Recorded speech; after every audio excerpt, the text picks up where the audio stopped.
정부가 얼마 전 좀 낯선 단어 하나를 꺼냈습니다. 바로 차르인데요. 제정 러시아의 황제를 부르던 그 말입니다. 21세기 대한민국에서 갑자기 웬 황제냐 싶으시죠?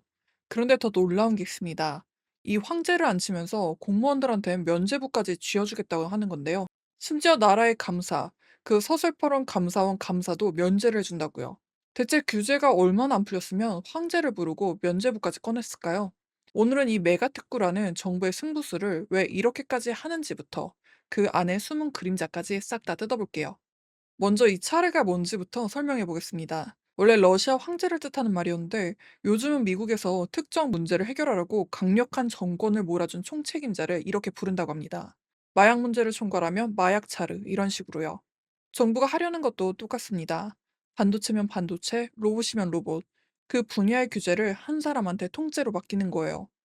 원래 규제 하나 풀려면 이 부처 저 부처 도장을 다 받아야 되는데 그 칸막이를 차르 한 명이 위에서 쭉 밀어버리는 거죠. 이게 얼마나 매력적이었는지 산업통상부 장관까지 나서서 로봇 특구는 제가 한번 차례가 되고 싶다고 자처했을 정도인데요. 이재명 대통령도 진짜 필요하다. 이건 우리 스타일이라며 힘을 실었습니다. 그럼 대체 왜 이런 극약 처방까지 나온 걸까요? 우리 규제가 얼마나 느린지 보여주는 사례가 하나 있습니다.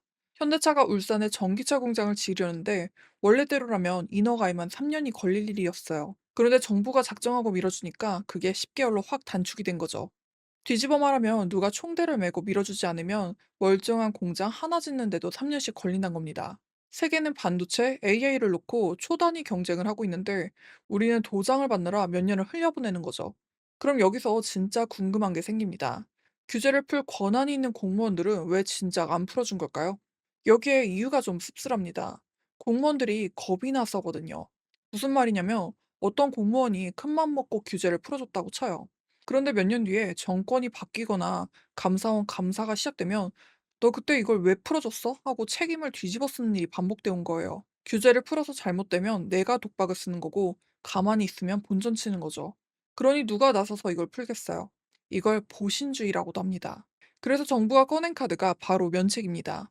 고의로 잘못한 게 아니라면 규제를 풀었다가 문제가 생겨도 징계도 법적 책임도 심지어 감사원 감사까지 면제를 해주겠다는 거예요. 뒤탈 걱정 말고 일 좀 해달라는 거죠. 실제로 기업들한테 가장 바라는 규제 개혁이 뭐냐고 물었더니 1위가 바로 이 공무원 면책이었습니다. 자, 그럼 이 차르와 면책이 활약할 무대 궁금하시죠? 바로 메가특구입니다. 지금 우리나라엔 규제를 풀어주는 특구가 80개 넘게 있는데 전국에 2,400여 곳에 잘게 흩어져 있습니다. 그래서 제 힘을 내기가 힘든 상황이에요. 그래서 이걸 로봇, 바이오, 자율주행, 재생에너지 이렇게 큰 덩어리로 묶어서 메가, 즉 초대형 특구로 만들겠다는 겁니다. 이건 잘 살펴보면 방식도 재밌는데요. 이름하여 규제 메뉴판. 풀어줄 수 있는 규제 200여 가지를 식당 메뉴처럼 쫙 차려놓고 기업이 이거 풀어주세요 하고 골라쓰게 하는 거예요. 필요한 게 메뉴에 없으면 그때그때 빠르게 유예도 해주고요. 그런데 메뉴판에서 골라 쓰는 게 지금 당장의 방법이라면 그 밑바탕엔 더 근본적인 변화가 깔려 있습니다. 규제를 푸는 방식 자체를 바꾸는 건데요. 지금까지 우리 규제는 법에 해도 된다고 적힌 것만 헤라였습니다. 목록이 없으면 무조건 안 되는 거였죠. 그래서 새로운 걸 만든 기업은 "이거 해도 되나요?" 하고 묻고서 답을 몇 년씩 기다려야 했습니다. 그런데 앞으론 하지 말라고 콕 집은 것만 빼고 일단은 다 해봐라로 바꾸겠다는 거예요. 이걸 어려운 말로 네거티브 규제라고 하는데 대통령도 첨단 산업은 이렇게 가야 한다며 힘을 실었죠. 새로운 걸 훨씬 빨리 시도할 수 있게 되는 거예요. 규제를 대하는 나라의 태도 자체가 확 바뀌는 셈이죠. 그럼 실제로 뭐가 풀리는 걸까요? 예를 들면 이런 겁니다. 불이 났을 때 사람 대신 들어가는 무인 소방 로봇이 도로를 달릴 수 있게 되고요. 배달 같은 거라는 실외 이동 로봇이 공원에서 영업도 할 수 있게 되는 거예요. 자율주행차는 시 도지사가 바로 임시운행을 허가할 수 있고, 재생에너지는 발전소가 소비자한테 전기를 직접 파는 것도 열어주는 겁니다. 바이오 쪽엔 1조 원짜리 펀드를 만들고 새로운 재생치료의 심의 절차도 확 줄여주고요. 지금 말씀드린 것들은 다 규제에 막혀서 못하던 것들인데요. 여기까지만 들으면 이거 좋은 거 아닌가 싶으시죠? 그런데 여기서부터가 진짜입니다. 세상에 공짜라는 건 절대 없잖아요. 이 메가특구 안에는 좀 더 조심스럽게 봐야 하는 것들이 많습니다. 첫 번째가 일하는 시간인데요. 특구 안에선 주 52시간 근무에 예외를 두는 방안이 검토되고 있습니다. 연구개발 인력 같은 경우엔 필요할 때 더 몰아서 일할 수 있게 하자는 거예요. 기업들은 반도체 연구는 흐름이 끊기면 안 된다. 예유가 꼭 필요하다는 입장이고요. 그런데 노동계는 정면으로 반발하고 있습니다. 한국노총은 이걸 두고 노동계약이라고 못을 박았죠. 지금 주 52시간도 이미 과로인데 일을 몰아서 시키면 더 위험하다는 거죠. 첨단 산업을 키우자는 명분과 사람을 갈아 넣는 것이 아니냐는 걱정이 정면으로 부딪히고 있는 지점입니다. 두 번째 그림자는 형평성이에요. 쉽게 말해 왜 저 동네만 특혜를 주냐는 거죠. 이게 실제로 정치권에서 크게 붙었는데요. 방금 그 주 52시간 예외라는 게 예전에 경기도 용인 반도체 클러스터 얘기가 나올 땐 안 된다고 막혔던 카드거든요. 그런데 800조 원 규모로 거론되는 호남 반도체 클러스터에는 이걸 검토한다고 하니까 한 야당 의원이 이렇게 쏘아붙였습니다. 용인에선 안 되고 호남에선 되는 건가? 같은 제도인데 지역에 따라 잣대가 달라지는 것 아니냐는 겁니다. 특구 안에 든 곳은 혜택을 보지만 특구 밖의 기업이나 지역은 상대적으로 역차별을 느낄 수도 있고요. 세 번째는 가장 근본적인 걱정입니다. 바로 견제예요. 다시 처음으로 한번 돌아가 볼게요. 규제 정권을 쥔 황제 차르, 그리고 감사원 감사까지 면제받는 공무원. 힘을 몰아줘서 일은 빨라지겠지만 만약 그 힘을 엉뚱하게 쓰면 누가 막을까요? 감사도 면제인데 말이죠.